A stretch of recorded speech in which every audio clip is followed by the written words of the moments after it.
igihin na, ika nga, gurgurin na yung impeachment case niya laban dito kay Vice President Sara Duterte. Rekta na ho tayo dito kay Senator Bato de la Rosa. Yung interesado lang na nagtanong na humingi ng soft copy, binigyan ko. Pero yung hindi interesado, Alam po ni BP Sara na meron kayong ganung draft? hindi siguro. Hindi. Ako ko lang kung umutok na ito ngayon, di ba? Mababas na yan, mga balita na yan. Ako ko kung nakarating sa kanya, pero sabihin mo, ako personally, mag-report sa kanya, no, that's my initiative. Oh. Pagka yan galing kay Senator Bato de la Rosa, ano tayo dyan? Sincere yung pagkakaano niyan. Pero manggagaling doon sa ibang mga senador na kung saan sinasabi nila ililigtas itong si VP Sara sa pagpapatigil ng impeachment na yan. Tapos manggagaling pa dito kay Amy Marcos. Naku, bida-bida ho yan. Kung ano yung narinig nyo sa kanya nung sinabi niya na nung nagpunta siya sa The Hague, Netherlands na iuuwi itong si dating Pangulong Rodrigo Duterte, hindi nga siya kinita nitong si Tatay Digong. Hindi nga ho siya nagkaroon ng slot para makipag-usap dito kay dating Pangulong Rodrigo Duterte. Kung makausap nga, hindi makausap, paano pa maiuuwi? Tapos ngayon sasabihin na ililigtas itong si VP Sara. Nakita ko kasi natin yung larawan niya. Kaya nagtatanong tayo doon sa dyan sa viral na resolution na yan. Kung nanggaling yan kay Amy Marcos, panigurado, publicity stat na naman ho yan. Ika nga magbibida-bida na naman yung ali na yan. Hindi na ho natin siya pinatulan doon sa pagpunta niya sa The Hague, Netherlands. Hindi na ho, kasi tapos na eleksyon eh. Tayo naman, hayaan na natin, tapos na eleksyon. Nanalo na siya. Ika nga pasang-awa siya, pang number 12 nga siya, di ba? Hinayaan na ho natin, nagpunta siya sa Netherlands, hindi ho natin siya tinira. Sinabi niya na iuuwi itong si Tatay Digong, hindi niya nga nakita. Tapos sasabihin na ililigtas si VP Sara. Kung meron mang dapat iligtas dito, walang iba kung hindi itong si Marcos Jr. Dahil yung gustong mangyari nitong si VP Sara, sigurado ho tayo mga kababayan, ha? Mabibigat ho yung mga kargada nitong si VP Sara sa gaganaping impeachment trial na yan. Kaya ganun kalakas ang kanyang loob. Ha? Ngayon, para sabihin mo na ililigtas mo siya, hindi. Kung ililigtas si VP Sara in the first place, noon pa lang inuumpisahan niyang impeachment na yan, dapat talagang trinabaho mo na yan, Senator Jaime, ha? Kinausap mo na yung kapatid mo, yung bayaw mo, yung pinsan mo, na tigilan nila. At wag nilang bigyan ng kung ano-anong problema itong si VP. Pero hindi nangyari yun.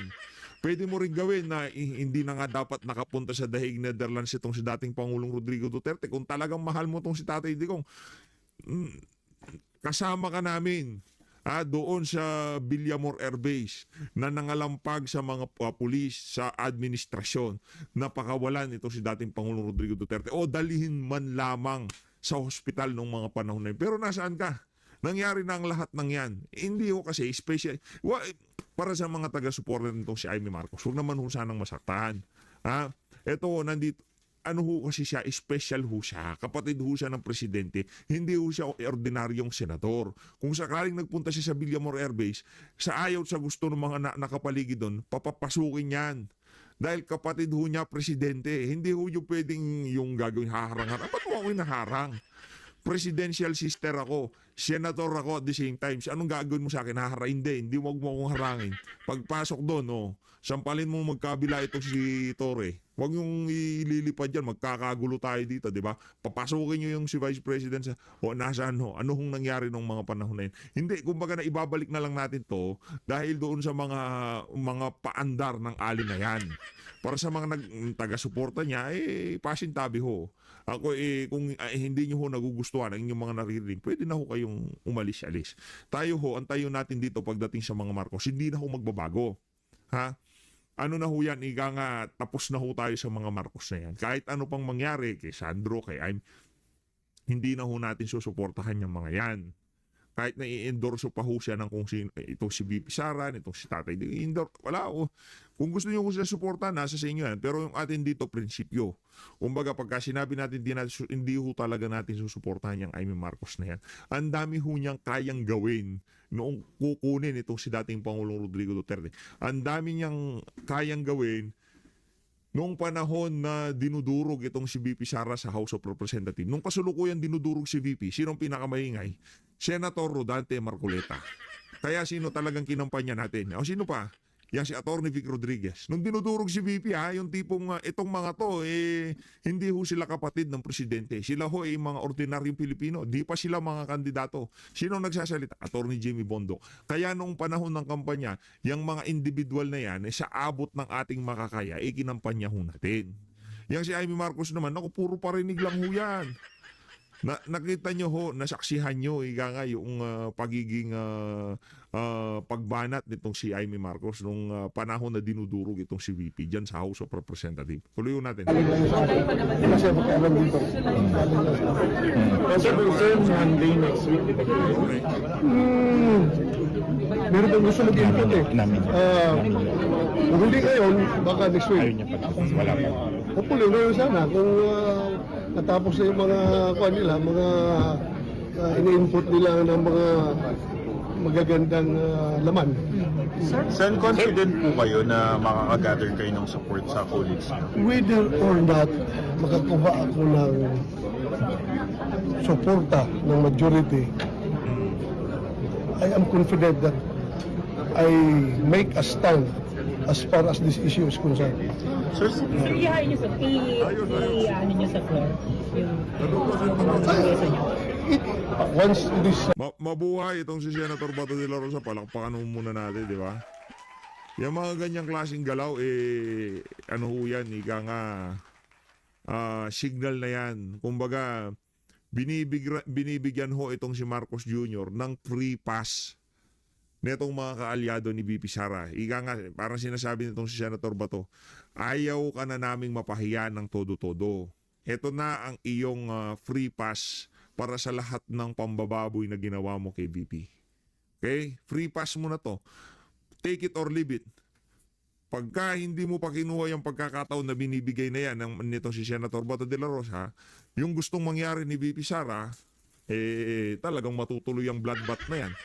At sigurado tayo, hindi magiging maganda ang imahe ng administrasyon kung sakaling matuloy ang impeachment trial na yan. Yun ang ating sinisigurado. Marami hong kargada itong si VP Sara na hindi lamang ho itong si Martin Romualdez ang masisira dito. Pati ho si Lisa Araneta Marcos, kahit wala ho siyang posisyon sa pamahalaan, ano lang naman na kumbaga yung yung pwesto niya bilang first lady namamana lang yan. Di ho yan halal ng sambayanan. Dala-dala ho yan ng asawa niya nung naging presidente siya. Pagka wala na asawa niya, wala na rin ho siya. Diba? Pati ho yung si Lisa, kahit wala ho siyang, hindi ho halal yung pwesto niya, dudurugin ho yan itong si Vice President Sara Duterte. Kung yung maalala, doon pa lang ho sa live niya, noong binabanatan itong si Attorney Zulaika Lopez. Diba? Doon pa lang ho sa live niya na yun, ang dami ho niyang sinalansan ho niya kung bakit napakalaki ng atraso nitong si Lisa Araneta Marcos sa sambayan ng Pilipino. Napakalaki ho ng atraso ng ali na yan. Takin mo, wala ka namang pwesto, namimigay ka ng pera. Base ho yun doon sa live nitong si VP Sara. Tuloy natin. submitted, then automatic yan. It will be taken up in the floor. Sir, meron po bang mabuti yung mga ginamit doon na mga constitutional provision? Kasi sabi ni Senator Coco nung mabasa niya, parang incorrect yun daw. Whatever, may kanya-kanya tayong opinion. No? Correct. May kanya-kanya tayong opinion. Pinag-aralan niya, research siya ng Yun ang problema Yun ang problema sa mga ibang abogado. Pagka nagsalita sila, kagaya niyan si Joel Chua, pagka merong lumabas sa bunganga nila, porque abogado sila, yung pananaw nila, yun na ang tama.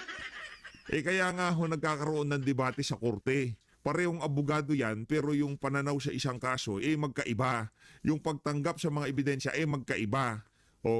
Kaya ngayon, kung sakaling magkaroon ng deadlock yan, hayaan natin ng Korte Suprema na magdesisyon dyan, ika nga. Tuloy natin mga kababayan. yung legista. Sensory, tanong ko lang, bakit po kailangan niyo pang pigilan yung impeachment trial itself? Hindi po ba kayo confident? Basahin ninyo yung laman ng Basahin nyo. resolution. Basahin, makita niyo kung bakit. Nandun, self-explanatory. Nandun lahat.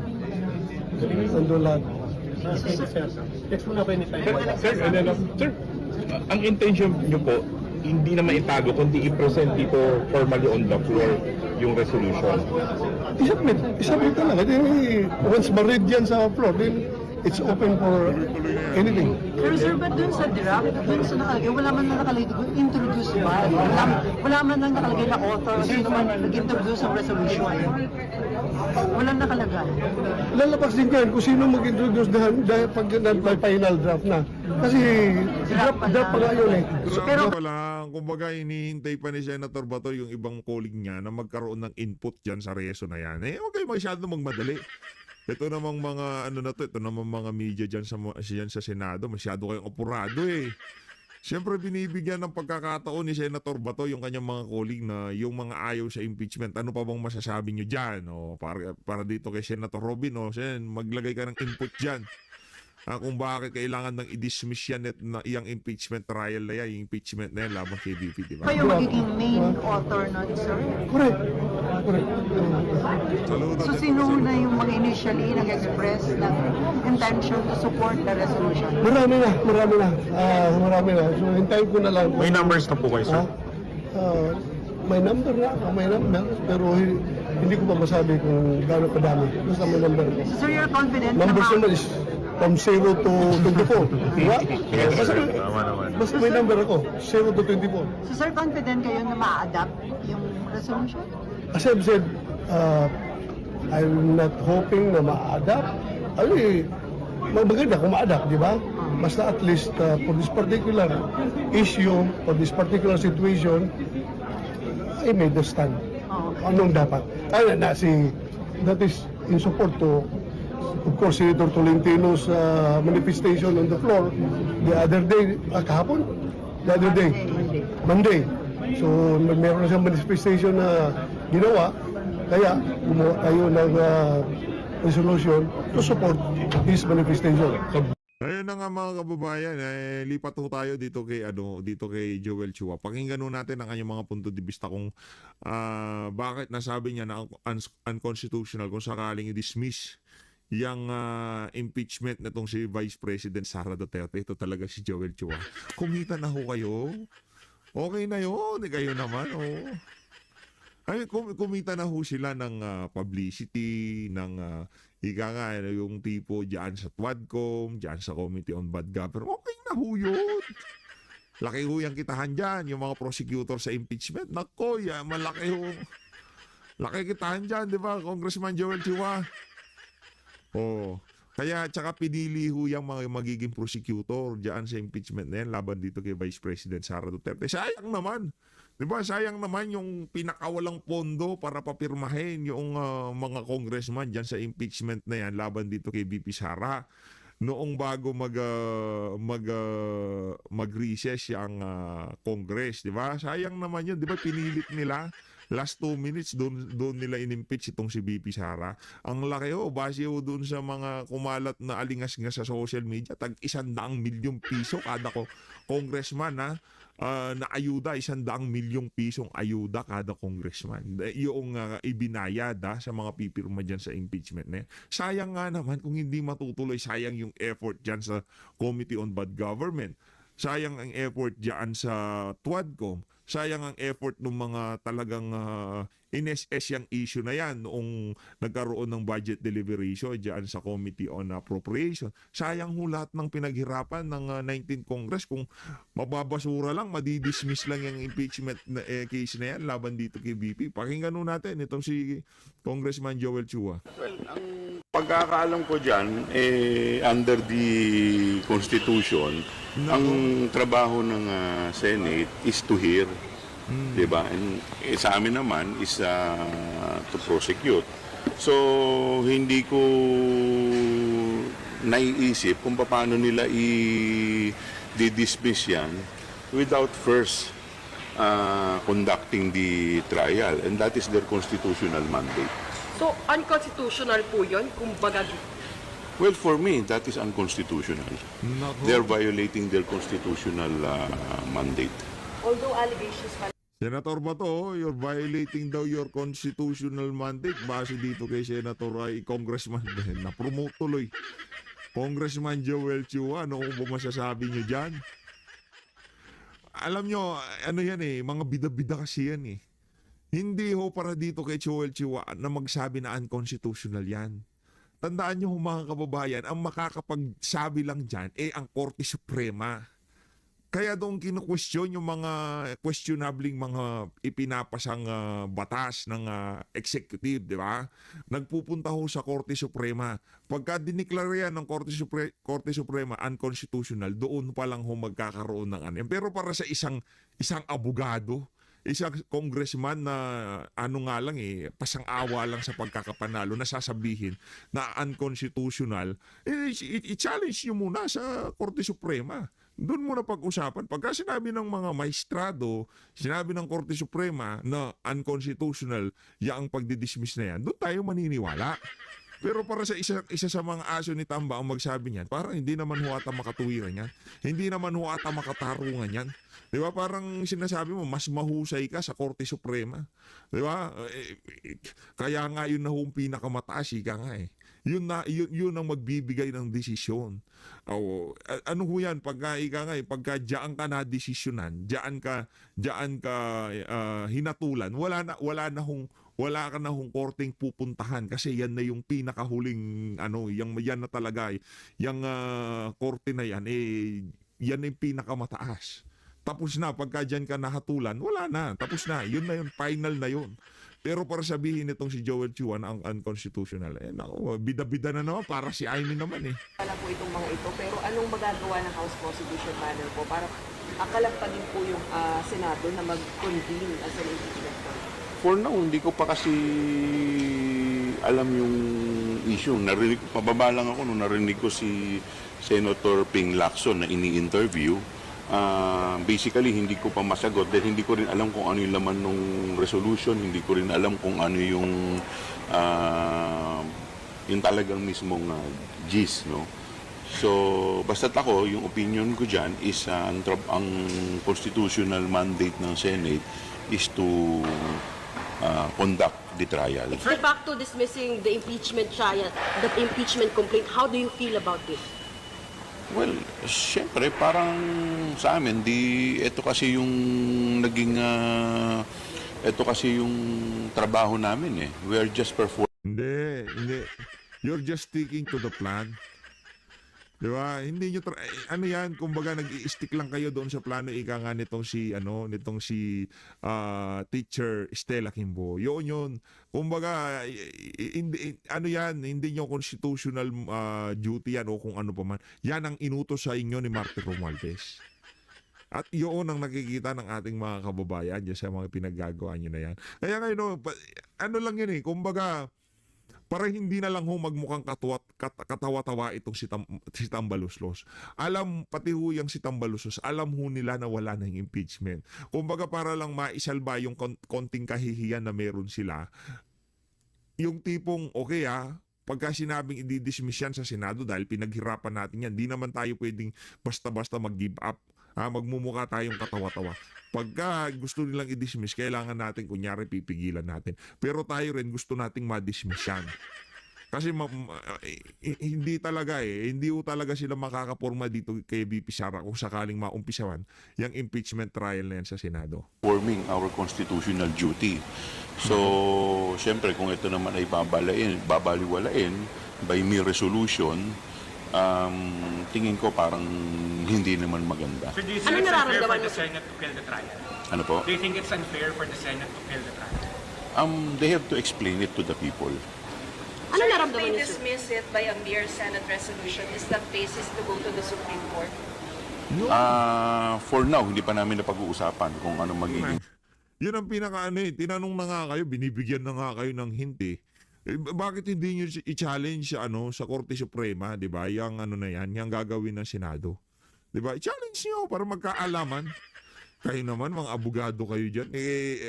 I-dismiss ang impeachment. Lahat ng remedy para maituloy yan, dapat napag-usapan nyo na.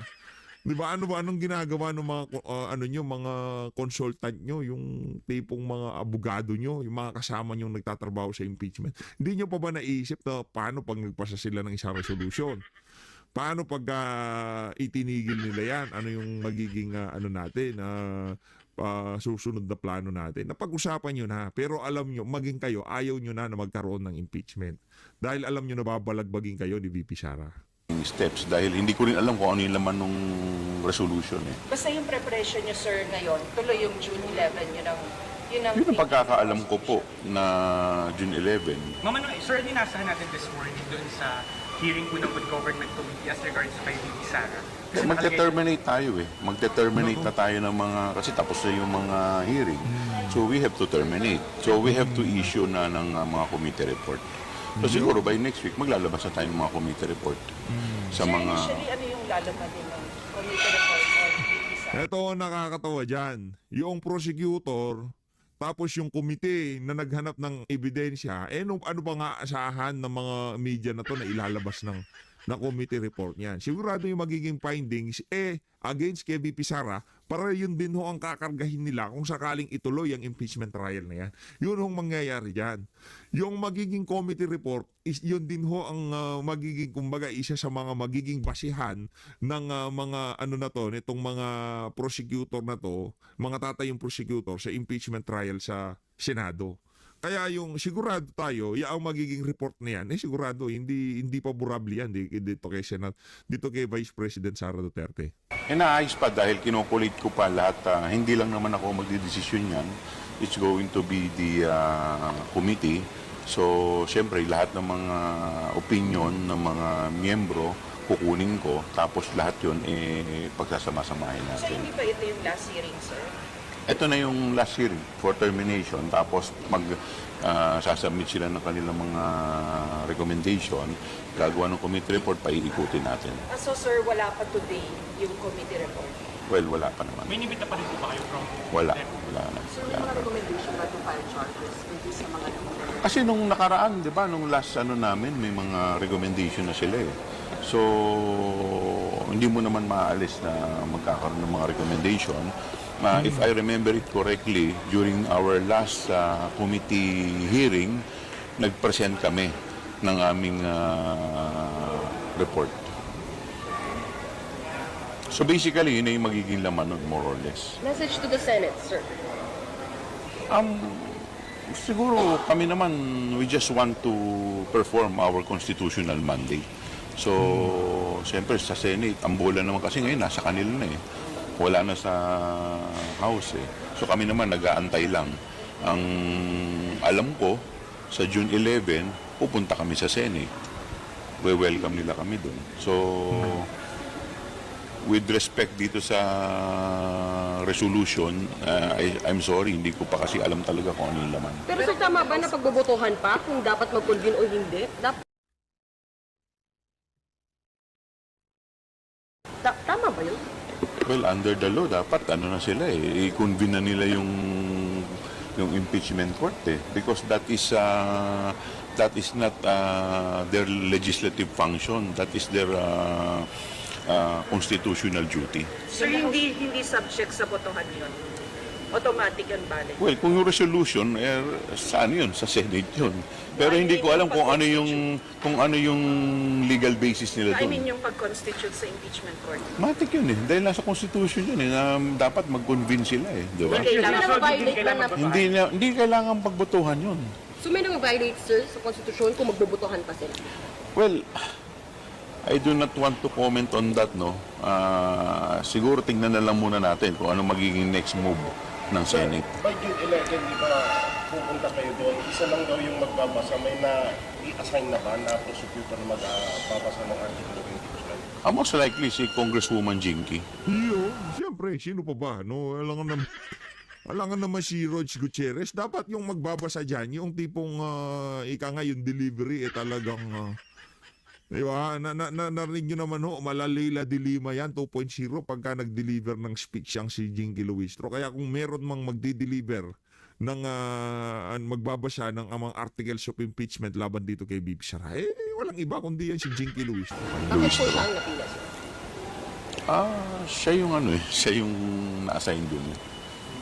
ng House leadership o ng prosecutor member, prosecution panel member? Kami na rin. Botohan yun, sir? Yung pagpili? Sinabi naman na kung Jinky, baka pwede ikaw na magbasa nito. Thank you, sir. Thank you. Any message kay Senator Jesus Cordero? Nako. Walang message. Nako, tinatawanan ka, Senator Cheese. Tinatawanan ka nito si Joel Chua. Nako. Sana kay SPS Codero. Message to SPS Codero. Message natin is siguro tayo naman mataas naman ang pagtingin natin sa ating mga senador, lalong-lalo na sa ating Senate President. Siguro mas maganda na gawin lang nila kung ano what is mandated by the Constitution. Yun lang naman. Thank you, sir. Sir, what do we expect sa hearing ngayon? Sorry po, late po kami.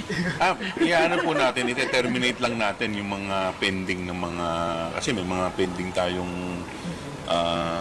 like for example, yung kay VP Sara, siyempre mag-ano na nangako naman tayo na maglalabas tayo ng committee report. So, ite-terminate muna natin. So, by next week, maglalabas na tayo ng committee report.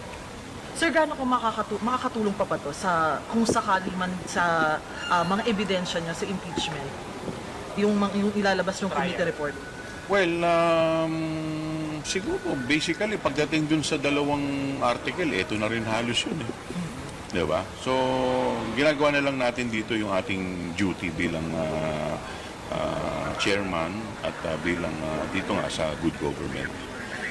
But sir, the moment that you heard about this resolution dismissing the impeachment committee, Ngayon ko lang ngayon ko lang, Anong naramdaman? pababa na ako dito Bundot na anong naramdaman mo, sir? Anong naramdaman mo? What was running through your mind? Well, una, ano ba laman ng resolution? Diba? So, paano, ba't sila kung it's about dismissing, ano naman yung, that is not for them to decide. That is not what is mandated sa Senate, sa Constitution. Kaya hindi ko pa alam kung ano yung magiging legal repercussion netong gagawin nila. So, I have yet to talk with the other prosecutions, mga members, tsaka sa mga lawyers namin. So, at least makapag-consult kung ano ba talaga yung magiging legal effect nito. But insofar as may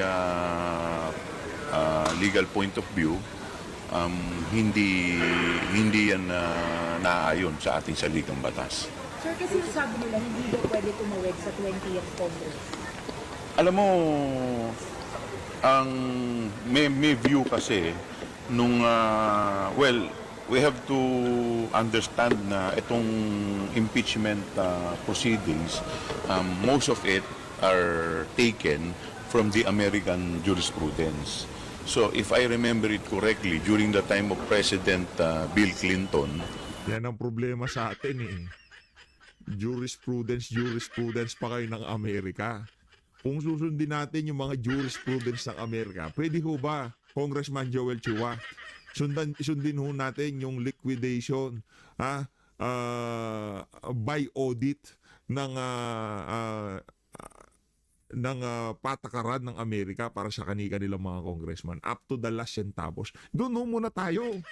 Bago natin pag-usapan yung jurisprudence na ng Amerika sa impeachment, sundin ho muna, gayahin ho muna natin yung kalakaran ng Amerika pagdating kung paano i-audit yung mga winawaldas na pera ng kanilang mga mambabatas. Nakapublish sa website ng kanilang Congress. Bawat congressman, bawat senator, makikita ho doon, ultimo pinambili ng tissue o kung ano mang binili ng mga congressman at senador nila, nakapublish ho sa website. Tayo ho mga kababayan, liquidation by certification. Pagka sinertipikahan nitong si Joel Chua na itong portion ng pera na to, pinambili ng ganito, ngayon pala pinantravel niya, wala na ho kayong magagawa dyan. Alimbawa lang yun. Alimbawa lang, kunyari, itong 2 milyon na to, sinabi niya, isi-certifika niya, ito, pinambili ko ng lamesa, o pinambili ko ng computer, o pinambayad ko sa ganitong serbisyo. Wala na akong maraming tanong-tanong ang COA. Yung kanyang sinertipikahan, yun na ho yun. Wala nang maraming cheche-bureche.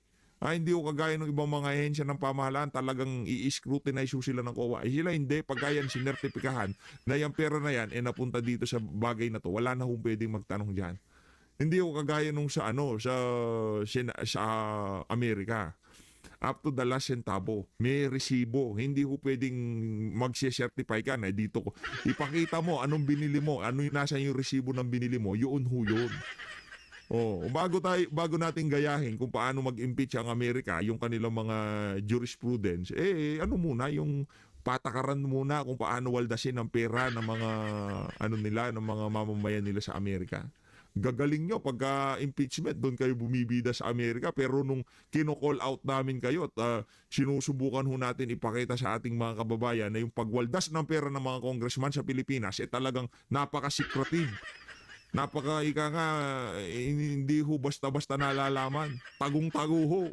Pati COA takot na magtanong. Kasi pagka umabot dun sa punto na magkakaroon na ng budget deliberation, i-defend na ng COA ang kanilang budget. Pagka meron silang tinanong na congressman, meron silang kinana na congressman, kaugnay sa kanilang mga budget na pinagwawaldas, mayayari ho ang Commission on Audit. Yun ho yun. Kaya walang COA na maglalakas ng loob na i-audit na kung sino mas congressman dyan up to the last centavo, yun hong ating sigurado. Tumawid eh. So, from one Congress to another, nagkaroon ng gano'n. At saka, we maintain our position that Senate is a continuing body. So, unlike sa House, kasi kaya nga may naiiwan sa kanila di ba? So, para tuloy-tuloy yung kanilang duty at walang matitigil. Sir, ano lang yung assurance nyo? Ayun na nga mga kababayan, dito na una tatapusin ang ating reaction video sa mga banat na yan itong si Joel Chua. Ang ating sigurado dito, hindi naman ho talaga yan ang tayo ni Joel Chua. Yan ho ang tayo ng kanyang amo na si Martin Tambaluslos. Yan si Martin Romualdez. Yan ho ang tayo niya dyan sa issue na yan. Dapat matuloy, dapat talagang litisin itong si BP Sara kahit na ano pang maging resulta, basta masiraan itong si BP Sara. Hindi pa rin ho nila maintindihan na hindi naman sila magbebenepisyo dyan. Ang magbebenepisyo kung saaring masiraan si BP Sara ang mga dilawan. Wala hong panlaban sa 2028 ang kampo ni Marcos Jr. Pero ang mga dilawan, meron ho silang ipanlalaban. Nandyan ho si Leni Robredo, nandyan ho si Bam Aquino, nandyan ho si Risa Hontiveros. At napakarami hong naka-line up dyan sa mga pinklawan at dilawan na talagang kakanas sa 2028. Pero sa kampo ni Marcos Jr., ni isa wala ho tayong nakikitang viable candidate ng pagka-presidente. Ramdam na rin ho ng administrasyon na hindi sila magbebenepisyo kung sakaling matanggal si BP Sara. Pag natanggal si BP Sara, mababaling ang lahat ng atensyon ng mga pinklawan at dilawan dito sa administrasyon ni Marcos Jr. at hindi niya magugustuhan yun. Mantakin mo, dalawang kampo bibira sa kanila, bumibira sa kanila mga DDS, bumibira din ang mga pinklawan at dilawan. Ang